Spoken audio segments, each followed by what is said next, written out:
ICC BCCI से विवाद के बीच बांग्लादेश में एक नई प्रेस कॉन्फ्रेंस हुई है जिसमें तमाम उनके सीनियर खिलाड़ी भी नजर आए और लेकिन इस प्रेस कॉन्फ्रेंस ने सवाल बांग्लादेश बोर्ड पर उठा दिया।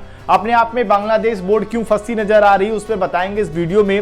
नई प्रेस कॉन्फ्रेंस में क्या कुछ हुआ है और पूरे इस मामले की सच्चाई सामने आ गई है। बांग्लादेश की जो नई प्रेस कॉन्फ्रेंस है इसमें बीसीसीआई विवाद की सच्चाई सामने आई है कि डायरेक्टर ने पूरा मामला कैसे फंसाया, मुस्तफिजुर को बली का बकरा बनाया है। जी हां, सबको लगा कि मुस्तफिजुर रहमान ही पूरा बली का बकरा नहीं बल्कि विलेन बन रहे हैं, लेकिन इस प्रेस कॉन्फ्रेंस की वजह क्या रही उसके बारे में आपको बता देते हैं। दरअसल इस वक्त बांग्लादेश में बगावत चल रही है अपने खिलाड़ियों को लेकर। बगावत पर बांग्लादेशी खिलाड़ी उतर गए हैं।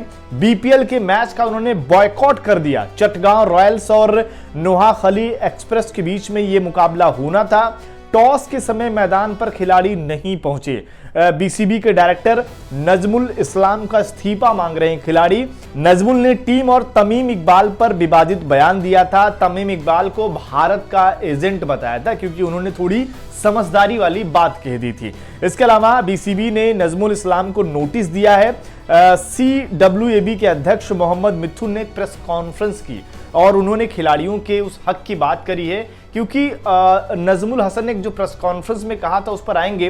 पहले मिथुन की पीसी की बड़ी बातें बता देते हैं क्योंकि इन्होंने अपनी प्रेस कॉन्फ्रेंस में कहीं ना कहीं जो विवाद पूरा हो रहा था उसके बारे में खुलकर बोला है। उन्होंने कहा कि देखिए, मुस्तफिजुर इस मुद्दे को आगे बढ़ाना नहीं चाहते थे, वह नहीं चाहते थे कि हम इस मामले को बोर्ड के सामने ले जाएं। खिलाड़ियों की जिम्मेदारी होती है कि वे अपनी शिकायतें प्लेयर्स वेलफेयर एसोसिएशन के जरिए उठाएं, लेकिन मुस्तफिजुर इस मुद्दे को तूल नहीं देना चाहते थे क्योंकि अगर आप देखेंगे सीडब्ल्यूएबी जो है वो वही काम है कि प्लेयर्स के वेलफेयर एसोसिएशन उनके मुद्दों को आगे बढ़ाने का काम करती है, लेकिन मुस्तफिजुर वहां पर भी शांत है। और ऐसे में नजमुल इस्लाम ने इस मामले को तूल दे दिया और उन्होंने जो बयान दिया उसको पहले आपको बताते हैं। उन्होंने कहा क्या था कि मामला इतना भड़क गया। नजमुल हसन ने कहा था कि देखिए, वर्ल्ड कप में भाग ना लेने से बांग्लादेश क्रिकेट बोर्ड को कोई नुकसान नहीं होगा, नुकसान खिलाड़ियों का होगा। 2027 तक हमारी आय पर कोई असर नहीं पड़ेगा क्योंकि 2022 की आईसीसी वित्तीय बैठक में या पहले ही तय हो चुका था।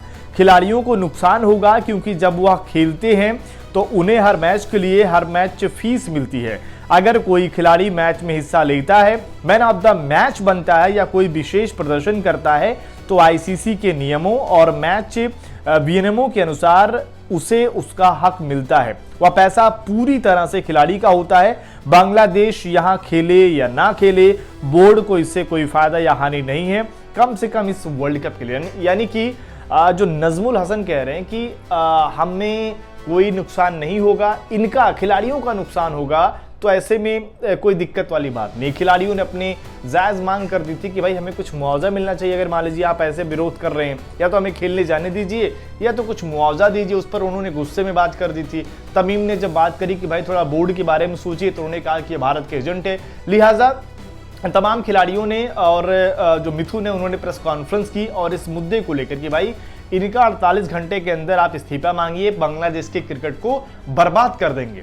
और अभी भी अगर आप देखिए, इसी लिहाज से जो बांग्लादेश प्रीमियर लीग है उसका पहला ये जो मुकाबला था वो आज का खास तौर पर नहीं खेला गया और अल्टीमेटम के बाद ही उससे पर कुछ एक्शन आता, उसके बाद ही ये लोग मुकाबला खेलने के लिए तैयार होंगे। यानी कि अगर इस पूरी कहानी को समझे तो बांग्लादेश क्रिकेट बोर्ड जो है वो कहीं ना कहीं भारत और आईसीसी ये सब बोलकर अपने चीज़ों को इग्नोर करने की कोशिश कर रहा था, लेकिन अपने ही खिलाड़ियों के बगावत में वो फिर से डूब रहा है। अब ज़रूरत है उनको पहले उससे निकलने की, बाद में वो बॉयकॉट या भारत से मैच कहीं और कराने की बात कहें तो शायद ज़्यादा जायज़ लगता है। आपको क्या लगता है, इस पर आगे क्या कुछ हो सकता है? कॉमेंट करके अपनी राय जरूर।